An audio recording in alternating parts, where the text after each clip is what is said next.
Who has believed our message, and to whom has the arm of the Lord been revealed? He grew up before him like a tender shoot and like a root out of dry ground. He had no beauty or majesty to attract us to him, nothing in his appearance that we should desire him. He was despised and rejected by mankind, a man of suffering and familiar with pain. Like one from whom people hide their faces, he was despised, and we held him in low esteem.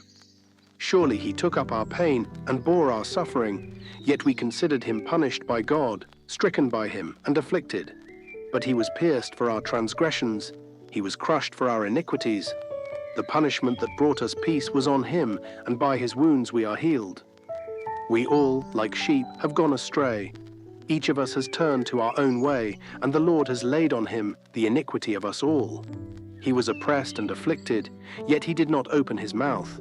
He was led like a lamb to the slaughter, and as a sheep before its shearers is silent, so he did not open his mouth.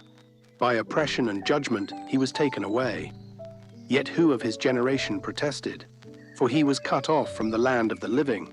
For the transgression of my people he was punished.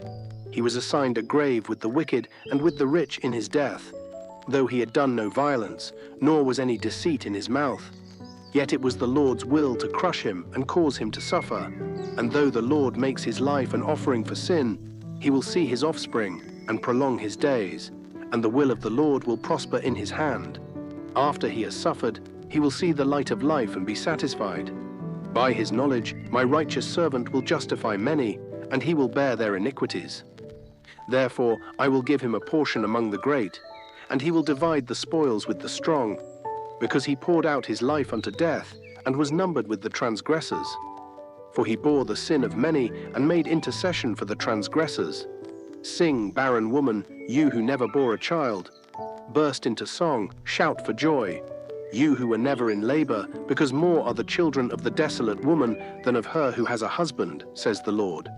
Enlarge the place of your tent, stretch your tent curtains wide, do not hold back. Lengthen your cords, strengthen your stakes. For you will spread out to the right and to the left. Your descendants will dispossess nations and settle in their desolate cities. Do not be afraid, you will not be put to shame. Do not fear disgrace, you will not be humiliated. You will forget the shame of your youth and remember no more the reproach of your widowhood. For your Maker is your husband. The Lord Almighty is his name. The Holy One of Israel is your Redeemer. He is called the God of all the earth.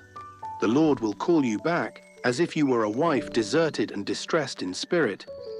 A wife who married young, only to be rejected, says your God.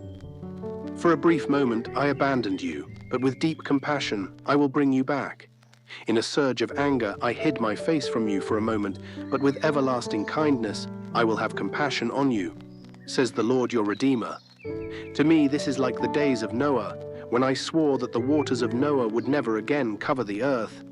So now I have sworn not to be angry with you, never to rebuke you again.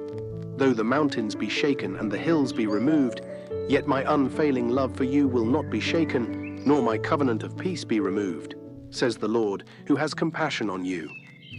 Afflicted city, lashed by storms and not comforted, I will rebuild you with stones of turquoise, your foundations with lapis lazuli. I will make your battlements of rubies, your gates of sparkling jewels, and all your walls of precious stones. All your children will be taught by the Lord, and great will be their peace. In righteousness you will be established. Tyranny will be far from you, you will have nothing to fear. Terror will be far removed, it will not come near you. If anyone does attack you, it will not be my doing. Whoever attacks you will surrender to you. See, it is I who created the blacksmith, who fans the coals into flame and forges a weapon fit for its work. And it is I who have created the destroyer to wreak havoc. No weapon forged against you will prevail, and you will refute every tongue that accuses you. This is the heritage of the servants of the Lord, and this is their vindication from me, declares the Lord.